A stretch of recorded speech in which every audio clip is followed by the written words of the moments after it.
나스닥 우리나라엔 코스닥이 있다면 뉴스쇼에는 뉴스닥이 있습니다. 뉴스쇼 증권시장 뉴스닥 오늘은 석브라더스 오랜만에 석브라더스가 뭉치셨네요. 네. 그러고 보니까 정의당의 박원석 정책위 의장 어서 오십시오. 네, 안녕하세요. 그리고 소개를 이제는 어떻게 해야 되나요? 새로운 보수당 창당준비위원회의 수석 부위원장. 예. 와, 길다. 저희 영도자 동지가 이제 하태경 동지고요. 창준이 위원장이 하태경 의원이고 제가 이제 수석 부위원장 역할을 하고 있습니다. 수석 부위원장 이준석 위원장 나오셨어요. 어서 오십시오. 아니 본론 들어가기 전에 짧게 질문 드릴게요. 예. 지금 새로운 보수당 분이 뉴스쇼에는 오늘 처음 나온 거기 때문에 예. 새로운 보수당이란 이름 지을 때 예. 안철수 전 대표를 고려한 겁니까 안 한 겁니까? 고려했으니까 그렇게 지었죠. 아니 고려를 안 하고 일부러 선긋기 하려고 이름을 이렇게 지은 거예요. 왜냐하면 안철수 전 대표가 보수라는 당명 아래 올 수가 없기 때문에 일부러 이제 헤어지려고 이렇게 이름 지었다는 얘기들이 많았거든요. 근데 저희가 이제 이걸 되짚어 보면요, 저희가 손학규 대표 측과 갈등이 있은 지가 오래되었고, 예. 저희가 창당을 처음 천명했던 게 10월 달이쯤이거든요. 그래서 저희가 원래 창당 계획 1차로 뒀던 게 11월 15일까지 창당을 완료하는 거였어요. 예.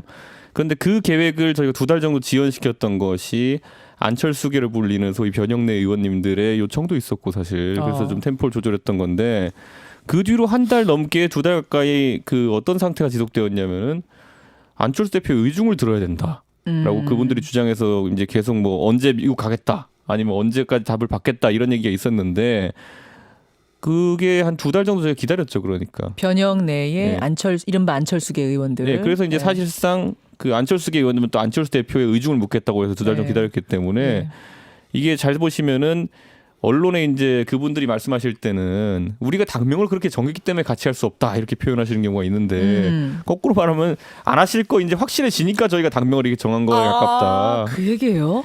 그럴 수밖에 없죠. 왜냐하면 저희 입장에서는 진짜 2달 기다렸습니다. 그래서 제가 이건 그냥 농담성인데 한 회의에서 제가 너무 이제 한 2달 정도 그렇게 자꾸 뭐 연락이 안 된다 이렇게 주장하시길래 안철수 의원님들이 안철수 대표랑 연락이 안 된다? 예, 뭐 답장이 없다 이런 식으로 하길래 제가 어느 정도로까지 좀 그때 얘기했었냐면은 아니 대한민국에 정치하시는 분들 보면은 제가 아는 친박계라는 사람들은 실제 소통한지도 모르겠지만은 감옥에 계신 분을 팔아서 정치하는 분들도 있다. 예. 그리고 솔직히 뭐 박지원 대표 같은 분은 돌아가신 분의 의중을 바탕으로 해서 정치하시는 분도 있다.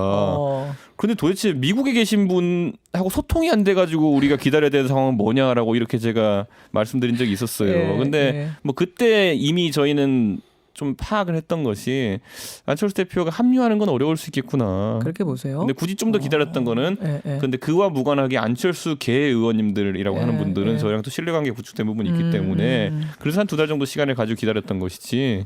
그러면 분석이 맞네요.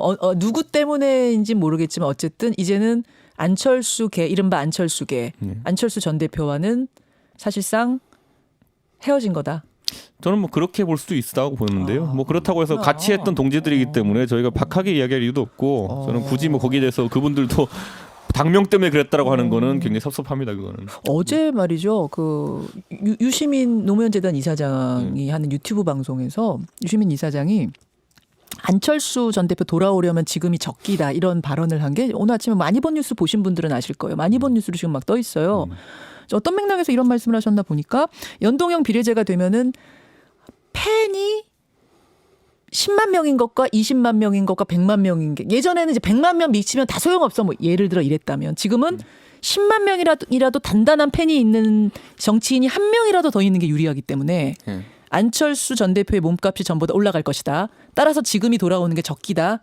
뭐 이런 이제 뉘앙스의 분석을 하셨더라고요. 아니, 그런 견고한 매니악한 사람들이 있는 사람들이 유리하다라는 전략대로라면요. 저는 사실 이거 말고도 더 포퓰리즘적인 그런 그 세력들이 더 전출하기 쉬워질 것이다. 이런 생각도 하는 게 뭐 젠더 문제에 있어서 특정 입장을 가진 세력이라든지 아니면 하다못해 대중적으로 그냥 좀 인지도가 높아져 있는 애들 허경영 씨라든지 뭐 이런 분들이 예를 들어 아까 유시민 이사장 논리대로라면 한 5만 명 10만 명 정도의 동원력만 있어도 사실상 뭐 정당을 만들어서 의회 진출하는 게 쉬워진다라고 주장하는 것인데 저는 또 그렇게 보긴 또 어려운 부분이 있을 것이다. 국민들이 그 선거제도화에서 예전에 소선거구제도 병립제 하에서도 안철수 대표가 그 당시 국민의당이라는 것을 만드는 데 성공했듯이 제도와 무관하다. 이제 입시 제도를 통해 가지고 어떤 학생이 대학 가느냐 못 가느냐가 뭐 조금은 변동이 있을 수 있겠지만은 어떤 제도가 와도 큰 틀에서는 공부 잘하는 학생, 공부 열심히 하는 학생이 가는 게 원칙이기 때문에 너무 제도만 믿고 정치에 나서는 사람들은 없을 것이다 이렇게 봅니다.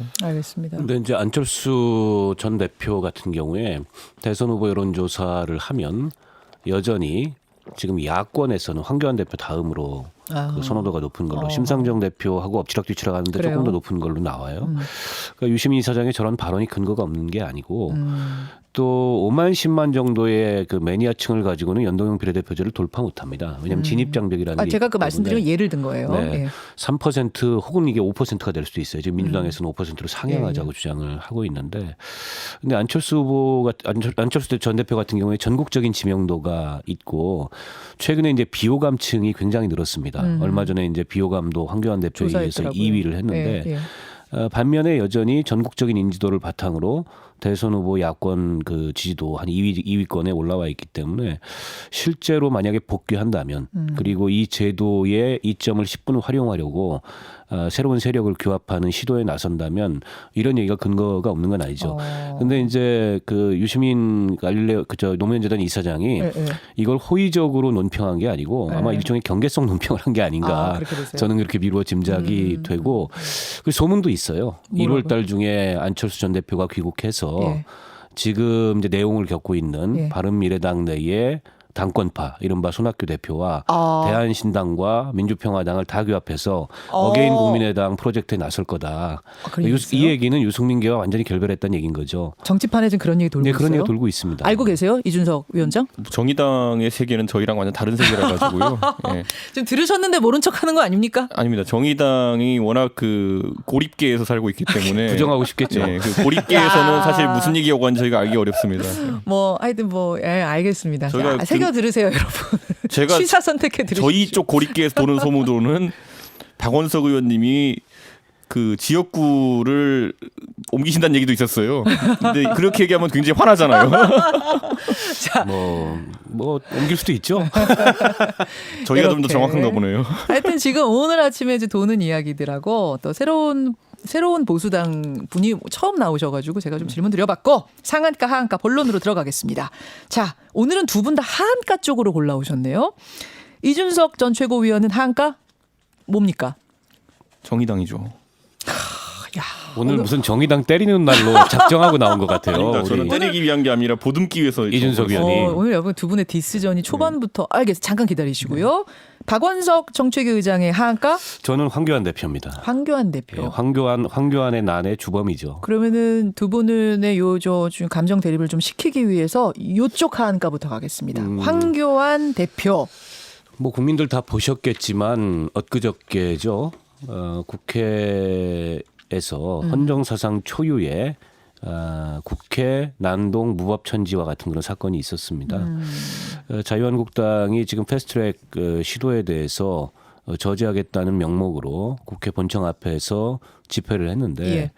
아시다시피 법률적으로 국회 100m 이내에서는 집회가 금지되어 있습니다. 기자회견은 할 수 있어요.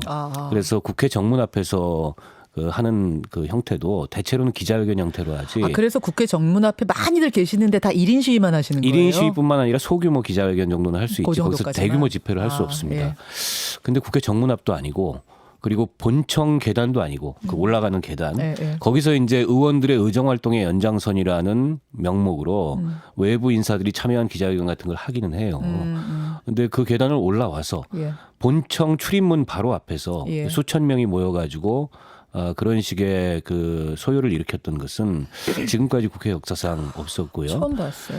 게다가 들어오신 분들이 주로는 자유한국당의 지지층이거나 우리 공화당의 지지층이거나 예. 대체로는 이제 우리가 흔히 태극기 보수라고 얘기하는 분들인데 예.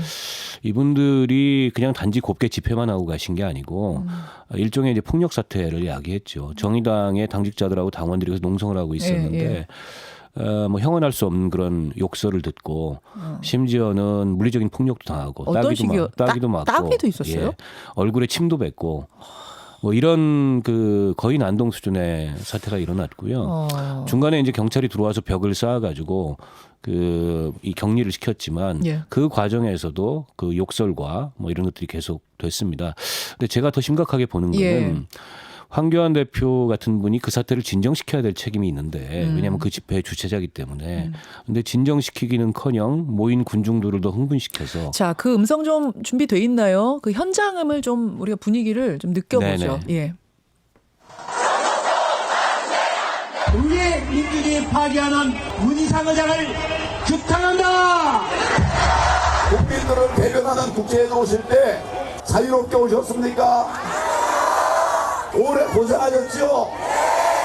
여러분 들어오신 거 이미 승리한 겁니다. 국회를, 광화문을, 서울을, 대한민국 천역을 촛불로 다 에워쌉시다. 여러분 들어오신 거 이미 승리한 겁니다. 이건 이제 황교안 대표 목소리였고요. 촛불로 에워쌉시다는 정미경 최고위원 목소리인 것 같습니다. 그러니까 저 상황에서 어떻게 승리를 선언할 수 있냐는 거죠. 황교안 대표가 법무부 장관도 지내셨고 총리도 지내셨고 누구보다 법질서 수호를 강조해왔던 분인데 그 법질서 수호가 왜 자신과 자유한국당과 그 지지자들에게만 예외가 돼야 되는 겁니다. 그런 면에서 저는 엊그저께 국회 폭력 사태를 한마디로 황교안의 난이다 이렇게 부르고 싶고 그래서 오늘 하한가로 제가 말씀을 드립니다. 맞으셨어요? 박원석 정책위원장 거기 저는 계셨어요? 현장에 없었습니다. 저는 의원회관에 있었는데 회관에 계셨구나. 우리 당직자들이 맞았다는 소식을 듣고 네. 농성장 쪽으로 이동하려고 했습니다만 네. 이미 뭐 수천 명이 둘러싸고 있어서 수백이 아니라 수천이었어요. 예, 나중에 가서 수천 명이 인원이? 됐습니다. 그 태극기 성조기도 같이 들고 계신 분들이 예, 성조기 있던데? 들고 들어오셨고요. 뭐 해병대 깃발부터 시작해서 깃발도 여러 가지 네, 있어요? 온갖 깃발이 다 들어왔는데 저는 왜 성조기를 들고 태극기가 지금 이해를 하겠습니다. 대한민국 국회에 들어와서 집회를 하는지 도저히 제 상식적인 뇌 구조로는 잘 이해가 안 되더라고요. 이준석 위원장은 어떻게 보세요? 그 국회에서 그 시위를 하면 안 되죠. 그런데 지금까지 시위를 한 적도 있어요, 보면은 소규모로. 그런데 그래도 지금까지 지켜져 왔던 불문율이 두 가지가 깨졌습니다. 뭐냐면은 적어도 밥 먹고 합시다랑요. 그 다음에 해지면 집에 갑시다. 네. 이 두 가지는 지켜지면서 그래도 국회 내에서 소규모 농성이나 이런 것들이 있었던 것인데 네. 그날은 저도 안에서 이제 점심 먹으러 나가려고 하는데 안에 계셨어요? 네, 모든 문이 봉쇄가 됐어요. 아. 그래가지고 저희가 밥을 먹으러 못 나갔던 그런 기억도 있는데 그 정도로 이거는 저는 한국당 지도부나 아니면은 또 그 집회를 약간 부추긴 분들도 예상하지 못했던 부분이 아니냐. 사실 국회 경내로 그렇게 대규모 인원이 진입하는 것 자체도 어렵습니다. 어렵죠. 그 국회 그 방어과도 그렇고 외곽 경비를 하고 있는 경찰도 그렇고 대충 첩보도 있고 감도 와요. 예, 이렇게 뭐 대규모 군중이 올 것 같다는 느낌이 오면 그런데 막아서는데 결국은 이거는 국회 운영에 있어가지고는 국회 내 정당들이 사무총장이나 아니면 이런 분들 압박하면은 사실 어떻게 할 수가 없는 구조거든요. 그래서 그런 것들을 이용해가지고 경내 진입을 해가지고 이제 사실상 점거를 하게 된 것인데 저는 이렇게 표현하고 싶어요. 이제 시위를 해도 해야 할 곳이 있고 아닌 곳이 있는데 그렇죠. 국회는 공교롭게도 대의민주주의의 전당입니다. 예. 국민의 대표를 뽑아가지고 그러니까 이렇게 우르르 몰려다니면서 이렇게 하는 정치를 하는 곳이 아니라 결국 선출된 대표들 간의 어쨌든 협상이나 아니면 투쟁을 통해 가지고 뭔가 결정을 하는 곳이거든요. 오히려 광화문이나 아니면 하다못해 뭐 서초동까지라도 그런 곳은 광장이라 할 수 있는 곳이고 그쪽은 직접 민주주의를 해도 된다라고 이제 공인된 공간인데 저는 그게 혼동이 왔던 것이 너무 크다. 그래서 대의민주주의를 직접 민주주의 한 형태인 시위가 이제 영향을 끼칠 수 있다고 판단하면은 그때부터는 대의민주주의 체제 자체가 무너질 수밖에 없다. 그런 거죠. 그 비슷한 게 예전에 보면은 국회의원들에게 예를 들어 문자 폭탄이라든지 이런 것들 이것도 사실 국회의원들 입장에서는 그게 좋다 싫다 문제 이전에 굉장히 압박을 느낀다라고 이제 이야기를 하거든요. 근데 우리가 어떤 판단을 할 때 대의민주주의에 선출된 대표들은 적어도 논리와 이성을 바탕으로 판단하도록 우리가 바라는 것이 최선일 텐데 그걸 좀 넘어섰다는 게 이번에 굉장히 우려스럽고 이게 보편화되면 저는 국회가 잘하고 잘못해서가 아니라 그냥 국회가 권능을 상실하고 기능을 상실할 것이다 이렇게 봅니다. 저는. 충격적이더라고요. 장소가 국회라는 사실이 좀 저는 충격적이었어요. 이게 그러니까 의견이 얼마든지 다양할 수 있죠. 뭐 마음대로 내라는 게 민주주의니까. 하지만 그 장소가 국회 안. 거기서 아까 성추행이 이루어졌다는 홍익표 의원의 증언도 있던 성추행, 침뱉고 폭력. 이걸 어떻게 봐야 되는 것인가? 이게 이제 그 지지자들의 난입으로만 끝난 게 아니라 어제는요 의원들 사이에 또 충돌도 있었습니다. 그것도 한번 들어보죠. 백색 테러 현장이 그대로 용인이 되면 나치 행동대하고 뭐가 다릅니까? 덤비기 씌우지 말아요. 자유한국당이 국회 최소한의 품격을 무너뜨리고 당직자들에게 침을 뱉고 머리채를 휘어잡고 욕을 하고 심지어는 저도 당했습니다. 본인들이 나라 망치고 있는 거 생각하란 말이에요. 당신들 밥그릇 늘리는 게 정의냐고. 부끄러운지 알아. 어디 와서 제일 정의로운 척이야. 앞에는 정의당의 아마 김종대 의원 목소리였던 것 같고 여성분은 누구세요? 이정미 의원이셨어요. 대표셨어요. 그러자 이쪽에는 전희경 의원 목소리네요. 어디서 정의로운 척이야? 그러니까 저분들은 뭐 언쟁을 할 수도 있는데 왜 저렇게 반말을 하는지 모르겠어요. 일단은 그 나이도 그렇게 많지 않으신 분이 굉장히 유감스럽고 어제 저 장면은 로텐도울의 자유한국당이 농성을 하고 있잖아요. 거기 이제 정의당 의원들이 일종의 항의 기자회견을 가서 사과를 요구했는데 약간 이제 적반하장격으로 나온 거죠. 그리고 지금 자유한국당에서는 모든 책임은 문희상 의장에게 있다. 이렇게 오히려 엉뚱하게 문희상 의장한테 책임을 돌리고 있어요. 근데 자유한국당 내부 사정으로 보면 그렇지 않습니다. 지금 이제 여론이 굉장히 비판적이기 때문에 이 상황에 대해서 좀 심각하게 문제의식을 느껴야 되고 지도부 누군가 책임져야 되는 거 아니냐 이런 목소리까지 자유한국당 내부에서 한국당 안에서도 나온다면서요. 나온다 그래요. 이게 여론이 좋지 않다. 수도권에 적을 두고 있는 의원들이나 원외위원장들 같은 경우에 총선 날짜가 하루하루 가까워져 오고 있는데 특히나 이제 중간층 여론에 굉장히 비판적일 수 있는 저런 행동을 하는 게 당의 이익에 뭐가 도움이 되느냐. 그런 얘기 나온다면서요. 이런 문제 제기가 있고 그러나 이제 황교안 대표를 위시한 당 지도부는 뭐 꼼짝도 안 하고 있습니다. 그래서 지금 경찰이 수사에 착수했고 전담 수사팀을 구성한다고 하는데 저는 아주 단호하게 이 문제를 다뤄야 된다고 보고요. 국회가 이 대의민주주의 기관이고 또 법으로 정한 제도와 절차가 있지만 어느 정도 국민들이 직접적인 자기 의사 표현을 할 수 있는 그런 기회, 가능성, 공간 이런 게 좀 열려야 된다고 봅니다. 그러나 저런 방식의 폭력적인 그렇죠. 의사 표출은 안 되는 알겠습니다. 거고 민주노총이 국회 담장 넘어왔다 그래서 3명이 구속되고 위원장이 기소돼서 구형 4년을 받았어요. 이런 법 집행의 전례가 있기 때문에 단호하게 이 문제에 대응해야 된다고 봅니다. 그러니까 보수하면 사실 보수의 품격 이런 얘기들 하잖아요. 여기 새로운 보수당 분이 오셨으니까 그렇습니다만 과연 지금 이 모습이 보수의 진짜 모습이냐라는 얘기가 보수들 사이에서 나온다면서요. 그러니까 저희가 이제 봤을 때 보수가 대규모 집회를 주도한 것이 언제부터인가를 보면은 황교안 대표가 대표직을 한 이후부터 이제 다른 세력과 이제 연대 관계를 통해 가지고 동원력을 이제 확대해 나가는 모습을 보고 있는데 사실 저는 대규모 집회를 개최한다는 것은 동원 가능성보다도 관리 가능성까지 생각해야 된다 이렇게 좀 보거든요. 관리. 그러니까 제 앞에 지금 박원석 의원님 같은 경우에는 얼마나 시위 전문가입니까? 이게 지금 칭찬입니까? 아니 광우병 때부터 해가지고 굉장히 그 많은 시위의 지도부를 해보셨지만 그래도 모임. 그래도 우리가 이런 얘기할 수 있는 게 뭐냐면은 아무나 시켜가지고 우리한테 포스타 군인을 하라고 하면 못해요.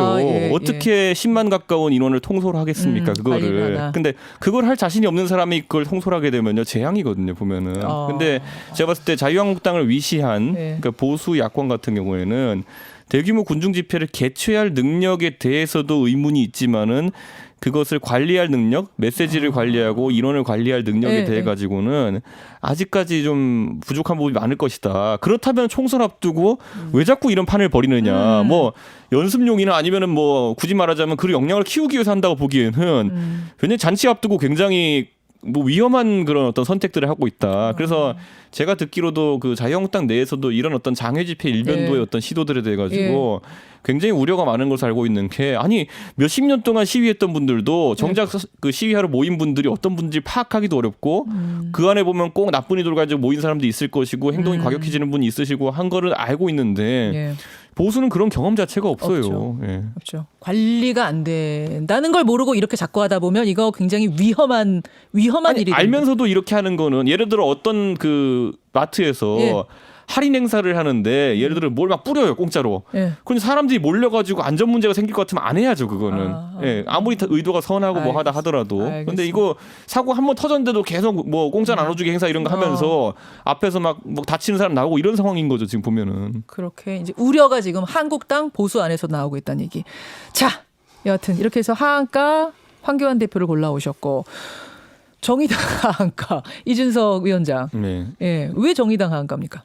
저는 정의당이 이번에 어쨌든 한 번의 말바꾸기 논란을 겪게 되었고요. 왜냐하면 사실 이번에 225대 75 준연동형 비례제 같은 경우 원안이죠. 패스트트랙 올라간 그것은 심상정 의원이 이제 대표로 이제 만든 안이기 때문에 저는 그 안에 대해 가지고 정의당이 이제 반대하는 모습을 보인 것 자체는 뭐 심상정 대표 개인의 어쨌든 법안이라기보다는 정계 특유의 법안이었으니까 이해가 가는 부분이 있지만은 대중적으로는 또 자세한 사정 모르시는 분들은 공격할 수밖에 없어가지고 저는 정의당 전력의 한 50%는 심상정 대표 개인의 영도력도 있다 봅니다. 뭐 새로운 보수당도 유승민 대표 지분이 높다는 건 당연히 인정합니다. 네. 그런 상황에서 민주당이 이번에 심상정 대표 개인에 대한 인신공격을 하러 나왔다는 것은 저는 굉장히 안타까운 모습이다 이런 생각을 해서 저는 이번에 정의당이 좀 큰 타격을 입게 됐다 이렇게 보는 것이 저는 이렇게 봐요. 정의당과 민주당의 어쨌든 선거 과정에서의 암묵적인 어쨌든 연대 관계가 지금까지 존재했다 보거든요.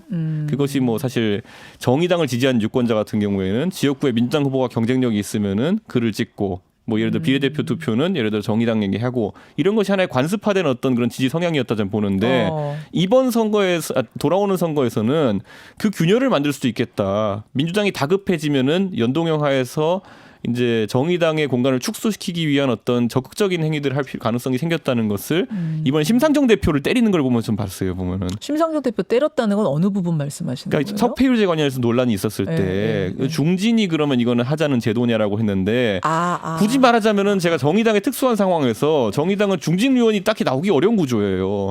굳이 따지자면은 뭐 노회찬 의원 계셨으면 노회찬 심상정밖에 안 떠오르거든요. 그분들 살리려고 석패율제 하느냐 뭐 그 얘기한 거 지금 말씀하시는 제가 봐도 거예요? 한 명 살리자고 제도를 그렇게 만들자고 하는 거는 그렇게 수지타산이 안 맞거든요. 그러니까 저는 제가 봤을 때 이번에 그 정의당에다가 민주당이 그런 메시지를 던진 것 그리고 하나만 더 하자면은 이번에 저는 총리를 후보를 총리 지명자를 원래 이제 그 김진표 그 의원 얘기 나오다가 이제 정세균 의장을 바꾼 것도 저는 민주당이 총선을 앞두고 본인의 지금 집토끼들을 지키는 방향으로 가기 시작했다 이렇게 느끼는 것이 사실 이건 자유한국당 덕이긴 한 텐데 야당이 워낙 지형이 좁아졌기 때문에 수성전을 펼치는 것만으로도 지금 총선 승리가 가능하다고 판단하는 것 같아요. 알겠습니다. 그래서 그런 측면에서 정의당은 앞으로 좀 민주당하고 아주 협력적인 관계는 어려울 수 있다 이런 생각합니다. 지금 박원석 정책위 의장이 하실 말씀이 좀 많은 느낌으로 바라보셨어요?